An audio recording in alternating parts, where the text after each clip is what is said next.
Hello there, this is Ram. Welcome back. Now, this video is not my opinion, and I want to state this very clearly. And I'm going to talk a little soft because it's past midnight and people are asleep. So what is this about? It's not my opinion. If you want my musings, go to my blog. If you want a pre-cooked opinion, go to a news channel. But here I'm going to give you some information because some of my friends who are pro-CAA, they kept asking, well, what's the reason there's so much noise? I mean, I don't see a problem. The CAA is absolutely legal, or at least not illegal. So why are people making so much noise? And as a country, we seem quite dissatisfied with, we're at least polarized. And one side is completely satisfied with what's happening, and there's the other side, which is anxious and angry at what has happened. And the involvement of the politicians has not helped at all. But anyway, what is the problem? Let me say why this is not illegal. The reason for that is that there is Article 11 and there is Article 14. The Article 14 says, it provides for something known as reasonable classification.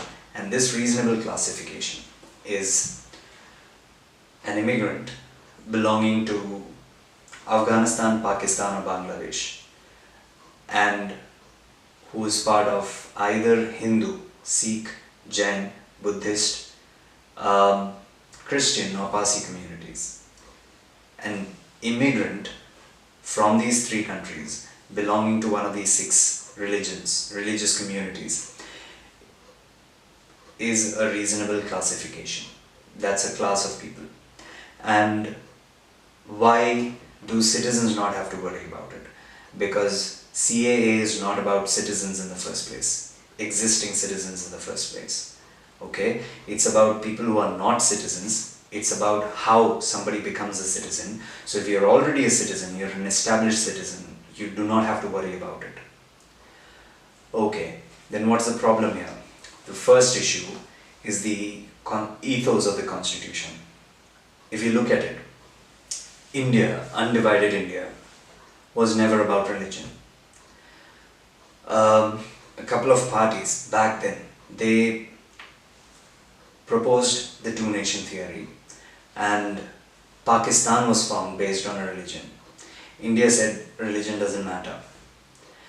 Now, for the first time, an exception has been created within the Citizenship Act. That exception is based on religion. Now, of course, there is a lot of argument about, first thing, it's not about the citizens themselves, it is about the immigrants, and then about religious persecution and whatnot. We're not going there. It's going to clutter the entire issue. Okay? That's the first thing. Now, what has happened is, one of the communities has not been included in the list of those communities that can get an expedited citizenship. So it's not about, it's not that Muslims will not get citizenship. It's that Muslims have to stay in the country for 11 years and prove that they've been in the country. They have to be in the country or serve the country or both for these 11 years before they can apply for citizenship through naturalization. So again, I repeat it. It's not that Muslims will not get citizenship. It is that the non-Muslims coming from these three countries have an expedited process of getting citizenship.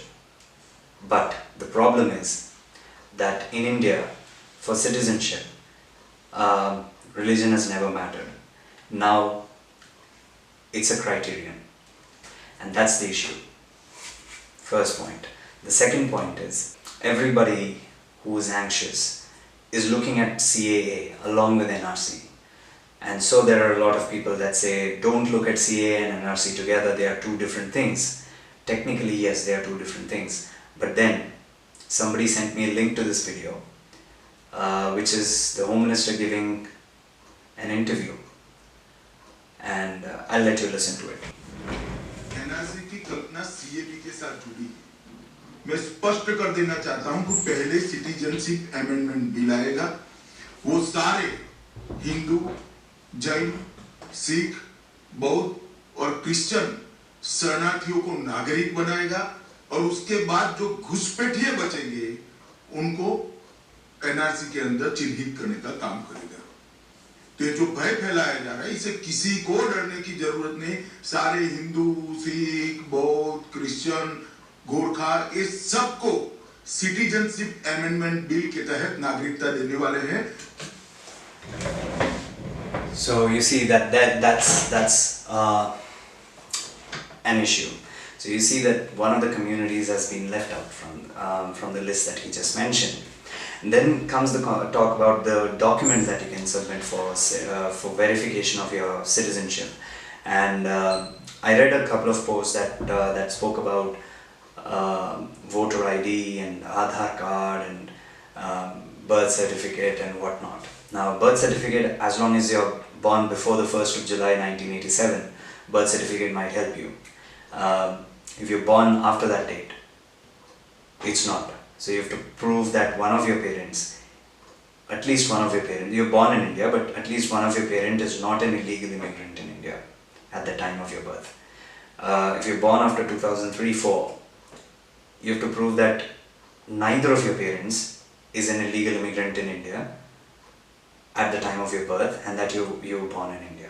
So, of course, there is a lot of smoke and mirrors in surrounding the whole NRC issue. So it's not clear about what document is going to be accepted and what not. But here is a short clip that says voter ID will not be accepted and Aadhaar will definitely not be accepted. So. तो ये आधार, ये voter card और ये जितने तमाम document होते हैं, ये क्या आपको अपने नागरिक का पहचानने में? ना जी, ये नहीं है। इससे नागरिकता तय नहीं होती और आधार से तो जरा भी नहीं। And he's right. If you look at Aadhaar, if you go to UIDAI's website, it says Aadhaar is not proof of citizenship.